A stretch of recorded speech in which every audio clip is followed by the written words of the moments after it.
இந்த குழந்தைங்க ஸ்கின் எப்படி இருக்கும், சின்ன பிள்ளைங்க ஸ்கின் நல்லா சாஃப்டா. இப்போ உங்க ஸ்கின்ல எப்படி இருக்கு, அழகா இருக்கா இல்லையா? நல்லா பருகிரு இல்லாம கிளியர் ஸ்கின்னா, நல்லா தொட்டா சாஃப்டா, கண்ணம்லாம் அப்படிதானே இருக்கு. உடனே ஒருத்தர் எல்லாத்தையும் தொட்டு தொட்டு பாக்குற அப்படியே இருக்கு அப்படின்னு சொல்லிட்டு அப்படிதான் இருக்கு. சரியா? அவ்வளவு அழகா அவருக்கு ஸ்கின் மாறிடுச்சான். அவருக்கு எப்படியும் வயசு கூட தான் இருக்கும், 30 வயசுக்கு மேல வச்சுட்டாலும் குழந்தை ஸ்கின்ன மாதிரி மாறினா பார்க்கவும் எவ்வளோ அழகா இருக்கும். அப்ப அவருக்கு எவ்வளோ சந்தோஷமா இருக்கும்.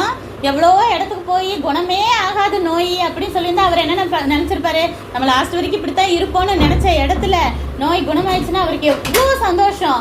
அப்போ திரும்ப போய் எலிசாவை பார்க்க போறாரு. எப்பயும் நன்றி சொல்லணும்ல நம்மளுக்கு நல்லது செஞ்சா.